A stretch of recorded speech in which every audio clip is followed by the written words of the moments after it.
Қайырлы күн достар, сіздермен бірге өте дәмді пахлава дайындайтын боламыз. Видеоны көрмес бұрын каналыма тіркеліп, лайк, комментарий қалдыруды ұмытпаңыздар. Ең алдымен алдын ала дайындап қойған ұнымызға тоңазытқышта тұрған сары майымызды үккіштен өткізіп, крошка қамыр дайындайтын боламыз. Міне осындай қамыр шықты. Осы қамырымыздың үстіне қопсытқышымызды саламыз, жұмыртқаның сарыуызын саламыз және 250 грамм қаймақ саламыз. Қаймағымыздың проценті 15% болса да 20% болса да жарай береді. Барлық затты салып болған соң өте жұмсақ қамыр илеп аламыз.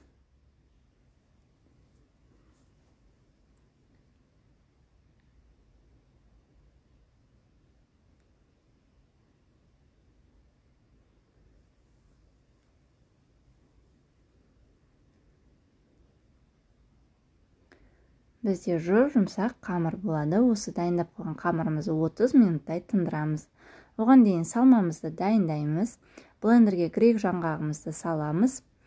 Егер сіздерде блендер болмаса, оқтаудың көмегімен езіп алсаңыздар да жарайды.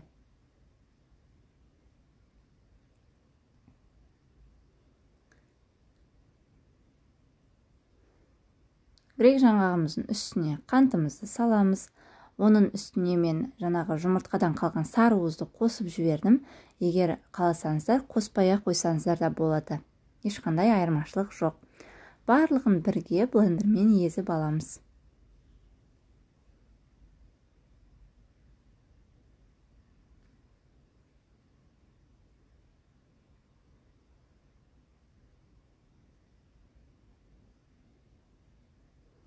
Міне біздің салмамыз осылай болып, дайын болып шықты.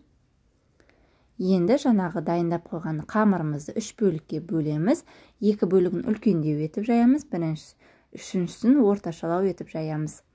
2 үлкендеу бөлігі бізге асты мен үстіне қажет болады. Бірінші үлкендеу қамырымызды жайып, астына пергаменттің үстіне төсеп шығамыз. Себебі бұл бізде ең соңында қамырымыздың шетін жинауға қажет болады. Осы дайын болған қамырымыздың үстіне дайындап алған салмамызды саламыз. Салмаларыңызды 2 бөлікке бөліп салыңыздар, себебі бізде тағы бір қабатқа екінші жартысын қосасыздар.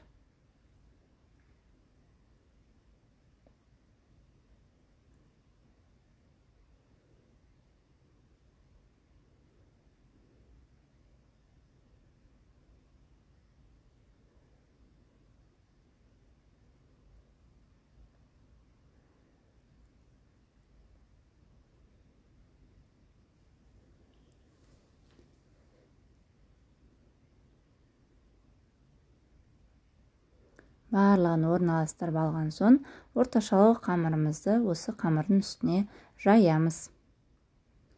Видеода көріп тұрсаңыздар, қамыр сәл кішірек болып тұр. Осындай болып тұру керек. Енді қалған салмамызды осы қамырдың үстіне толық жайып шығамыз.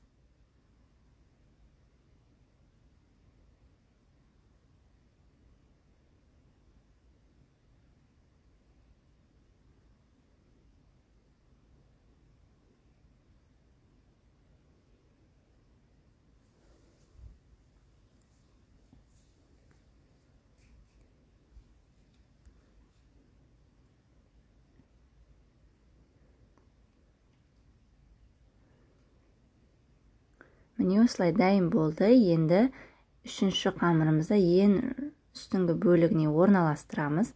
Астыңғы және үстіңгі қамырларды қолымызбен біріктіріп шығамыз. Міне осы видеода көріп тұрғандарыңыздай барлығын осылай біріктіріп жабыстырып шығыңыздар. Біріктіріп болған соң шеттерін енді өреміз. Видеода анық көрсетілген деп ойлаймын. Қолымызбен басып, қайырып отыра өріп шығамыз.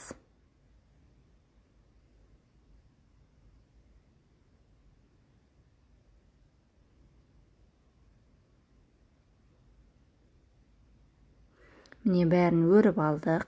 Енді пышақтың көмегімен бөліктерге қатты баспай, үстін сызып қана кесіп шығамыз.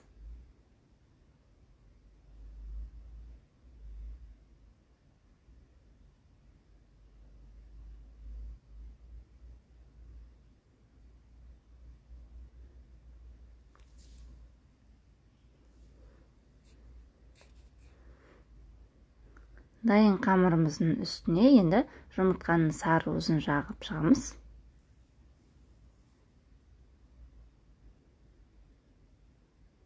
Егер сіздерде болса, грек жаңғағын бүтіндей осы бетіне қойып пісірсеңіздер болады.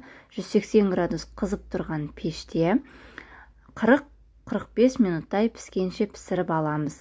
Енді осы бөліктерге бөліп алған соң, жаңағы пышағымыздың кесіп қойған ізімен бөліктерге бөлеміз.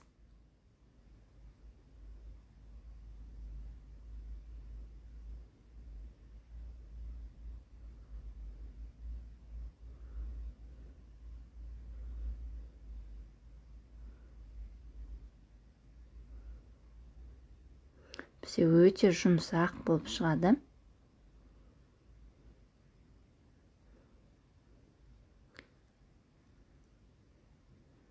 Осылай бөліп аламыз. Барлығын бөліп болған соң, мен мёттың үстіне қайнап тұрған суды қосып, үстіне құйып шықтым. Міне мёдымен қайнап тұрған су. Егер қаласаңыздар, қатты суға қайнатып, езіп барып қоссаңыздар да болады. Видеом ұнаса, міндетті түрде жасап көріңіздер. Каналыма тіркеліп, лайк, комментарий қалдыруды ұмытпаңыздар. Өте дәмді, жұмсақ болып шығады.